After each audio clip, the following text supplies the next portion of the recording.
Hi, Bashar. And you good day. Happy belated birthday. Oh, all right, thank you. For those that are not familiar with this idea, even though it is not literally the birthday as you understand it, in our reality, again, having a different time frame dimensional experience, the date that corresponds to my date of birth in your reality was November 11th.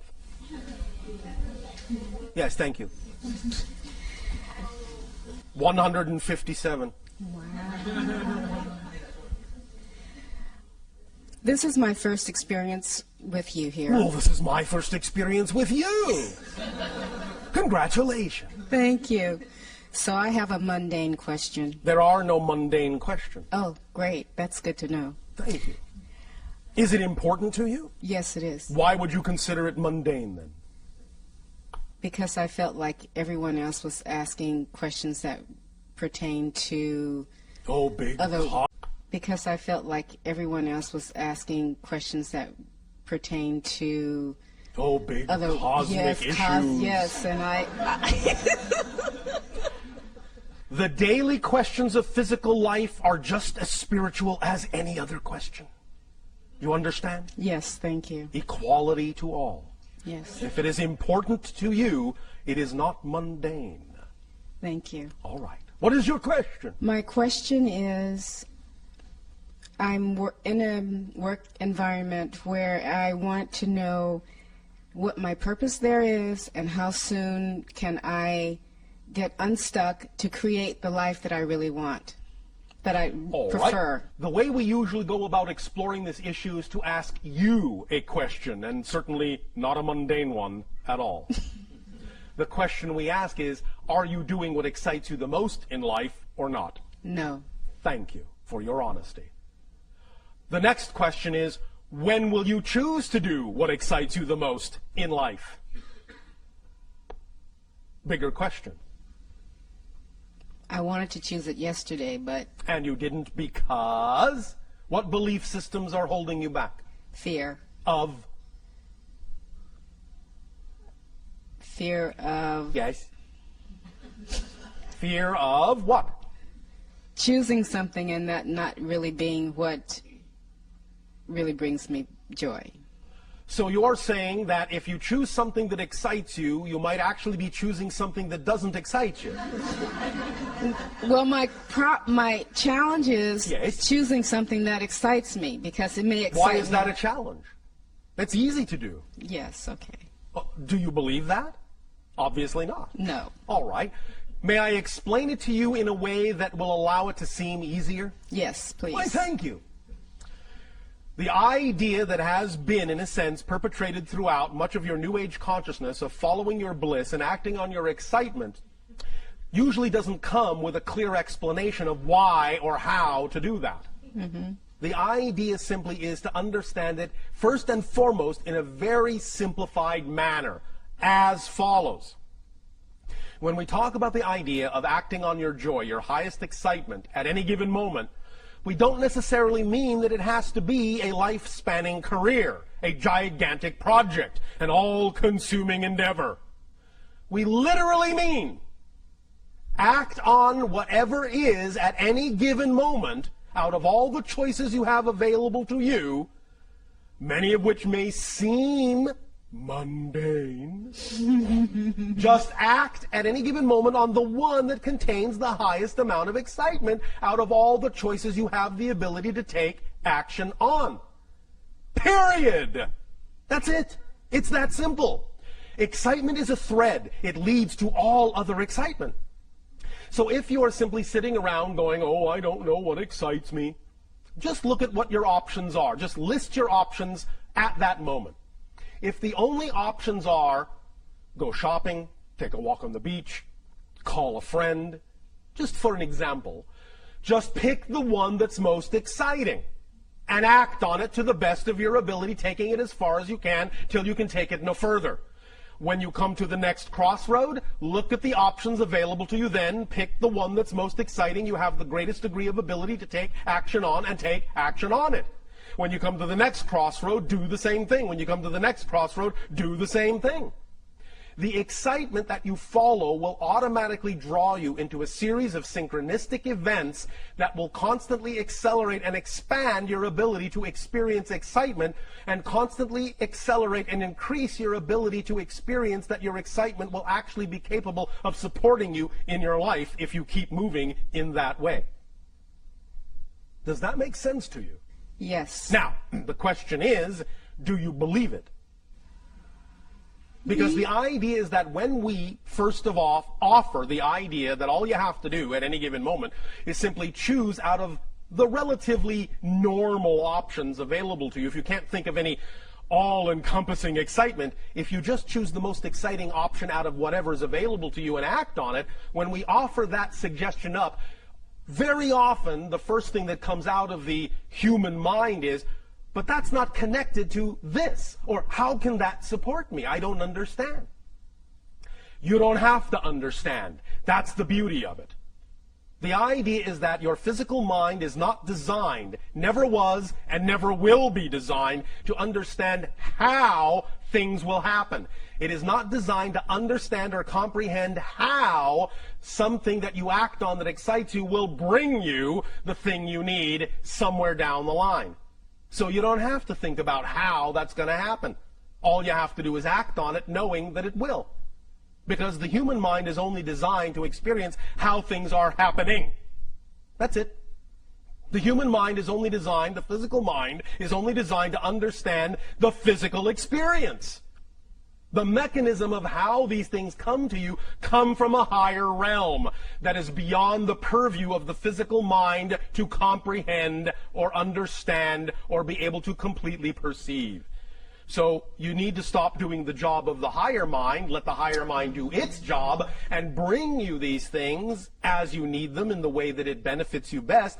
All you need to do to activate that mechanism, and we'll be talking a little bit more tomorrow about the idea of the mechanism of manifestation in a more complete investigation of that mechanism. But the only thing you really have to do is just start the ball rolling by acting on whatever excitement you are capable of acting on, and thus then by doing so, acting as an example to the higher mind, proving that you're willing to move in that direction so that the higher mind can go, finally she is willing to act in that vibration, so I can now give her more of that vibration, more things that are representative of that vibration, because she is showing by her behavior that she's willing to act on it. But if you're not willing to act on your excitement, why should the higher mind give you something to act on if you're not going to act on it? You see, you have to clear the space by acting on what you are capable of acting on before you make room for something bigger to come in. Because if you're not going to act on what you've got, well, higher mind is not going to do pointless things and give you things you're not going to act on. So you simply stop the whole process of your excitement expanding. Does that make sense mechanically? Yes. Are you willing to believe that you can act on your excitement and know that it will lead you where you need to be led? Yes. Trusting the synchronicity that will occur? Yes. We'll see. But that's the basic explanation of how it works. So when you say you have a difficult time figuring out what excites you, I apologize, but we actually don't believe you. Because it's really simpler than you think. You're just having a difficult time understanding a clear definition of excitement and following it. You follow? I do follow. I think the other part of that is because if I'm in a work environment and my excitement may be not to be there, then leave. Although, understand, we are very aware of what your belief systems are all about, many of you. And if you have a belief system that says if you leave that work environment, as much as you may not find it exciting, if you have a belief system that says that leaving that work environment is going to put stress on you, is going to, in a sense, cause you harm in some way, then you must honor your belief system for as long as you're going to hold on to it. But at least take the steps you can take. At least take the steps of acting on your excitement that you are willing to take. And the more you do that, the more your excitement will prove to you that it can support you as well. And the more it shows you it can support you, the more you'll be willing to let go of those things you don't prefer. So you can do it at your own pace. Don't dishonor your belief system. You can jump off the cliff, but only if you believe that you actually will fly. Otherwise, I would suggest you're in for a very hard landing. So don't dishonor your belief system. Don't just think, all right, I'll just throw caution to the wind and ignore my beliefs. Just think, all right, I'll just throw caution to the wind and ignore my beliefs. That will always get you smacking into that brick wall we're going to talk about tomorrow. But the idea is that when you work with your beliefs and understand why you have the belief that you can't be supported in something that you love as opposed to something you don't love, then when you work with those beliefs, you can change them. And the more you change them, the more you will relax into understanding how your excitement can, in fact, support you. One very strong exercise that I would always suggest to many of you, because it is based in your own reality, so it has more opportunity to stick in your mind, is to look at examples in your world of people that are making a living, in fact making a wonderful living, being supported by doing nothing but the thing that excites them the most. Because I guarantee you, when you look at them and understand how they're doing that, you will understand that if they can do it, you can do it. There is nothing special about them in that context. If you can see it, if you can attract into your reality an example of someone acting on their joy and being supported in their life by doing so, if you could have attracted that example into your reality, if you are capable of even perceiving it, that means you are capable of living it. Otherwise, you wouldn't have been capable of perceiving it, because reality doesn't do pointless things, and you cannot perceive what you are not the potential vibration of. You follow? Yes. Does this help? Yes, thank you very much. Thank you.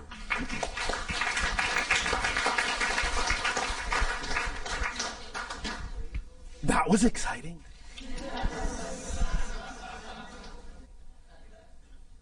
Bashar, we have a question from our News for the Soul listeners. Oh, all right. And this question is, why do we exist at all? Because you have to. I'll put it another way. Existence simply is. The question, why does existence exist, is a question created within existence. The question is subject to existence. Existence is not subject to the question. Existence only has one quality, to exist. Therefore, that which exists simply exists. It doesn't in any way, shape, or form need to justify its existence by asking, why does it exist? Existence exists because that's the quality it exhibits. Existence. That's amazing. We think so. All the things that will never exist already don't exist. There's no room in non-existence for the things that do exist. Therefore, if it exists, it doesn't need to explain why it exists. It exists because it's not non-existence. Therefore, the only other place it can be is in existence. That's the ultimate polarity of creation. I get the feeling that the people on your planet enjoy that kind of thinking. We do. There was one other question that I thought I'd slip in here Oh, from all right. another listener, and that is, what's the best way to overcome a phobia? It depends. There is no one best way. It depends upon the person.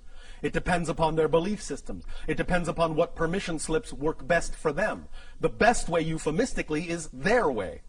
Whatever their imagination tells them is their best way. There are any number of suggestions we can make, depending upon the person, depending upon the phobia, but you have to go on a case-by-case basis. There may not necessarily be a generalized idea that will work for all people.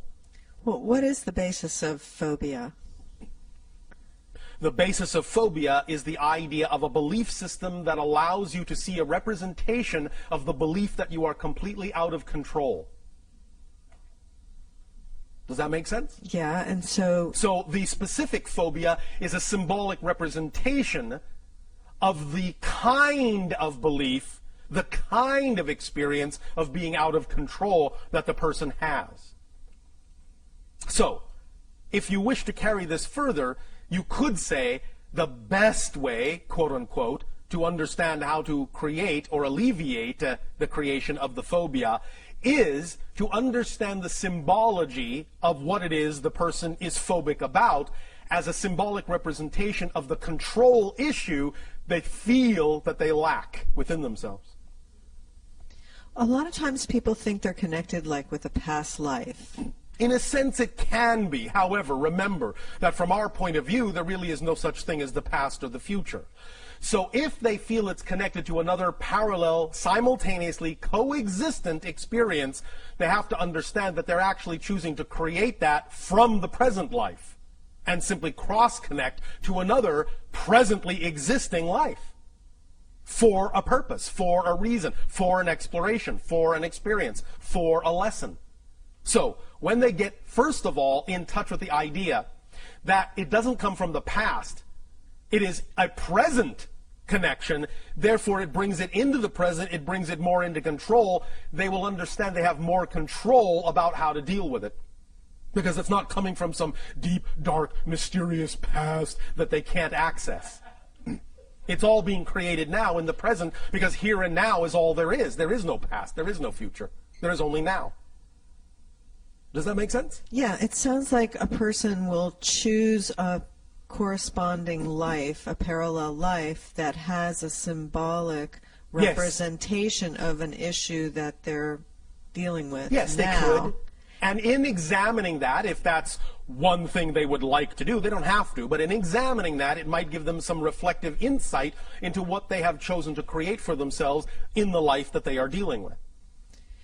If they resolve the issue, that's one of the paths, obviously, for that's one way alleviating it. But there's also things like desensitization. There are any number of techniques and tools and permission slips. It depends on the person, it depends on the choice, it depends on the experience they have chosen. It depends on a case-by-case basis. Depends on the beliefs. Okay. Depends on the purpose for why they are having that experience. Depends on what they're going to get out of it. Depends on what they're going to learn. Depends on how it will expand them. Depends on many things. However, if you wish to break it down generally to the quote-unquote, again, best way, by always acting to the best of your ability on the thing that excites you the most, that process in and of itself will always force you to face whatever issues need to be faced and integrated to allow you to continue on the path of acting on your excitement. Now, of course, if someone is phobic about acting on their excitement, they may be creating an interesting vicious circle experience for themselves. Nevertheless, it will still, by being willing to take any action in that direction at all, open up the synchronicity that will bring to them whatever experience they need to face that issue and bring also with it all the information necessary to deal with that issue if they are open to it. We understand that very often negative beliefs and fear may make it seem as if that's the last thing they want to do, but that's one of the things we're also going to be discussing tomorrow in terms of X-raying the structure of negative beliefs.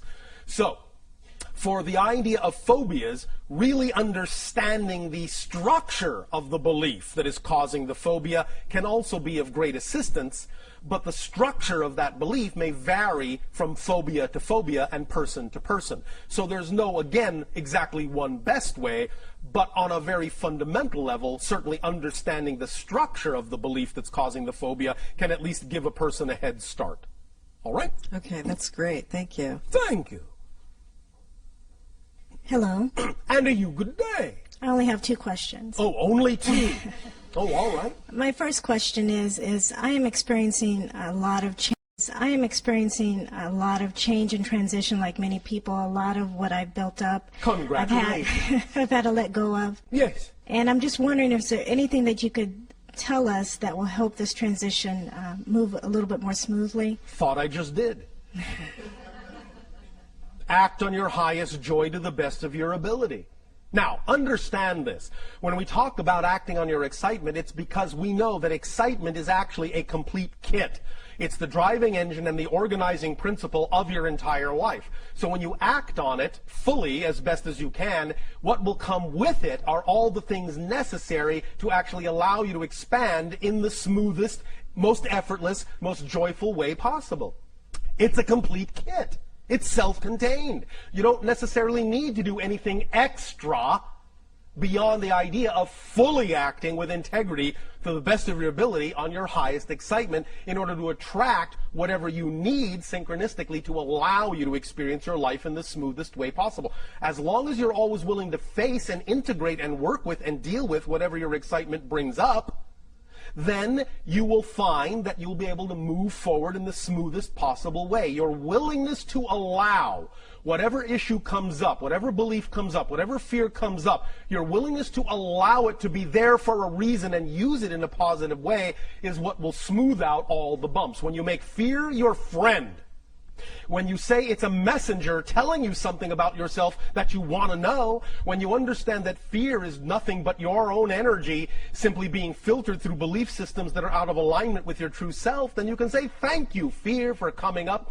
Thank you, issue, for coming up and pointing out to me that I have a belief that's out of alignment with my preferred, true, natural core self. And as soon as you identify the belief in that way and relate to the belief in that way and make a friend of your belief in that way, it will smooth out the fear energy into joy and excitement and give you the opportunity to utilize that understanding and that knowledge in the best possible way. Does that make sense to you?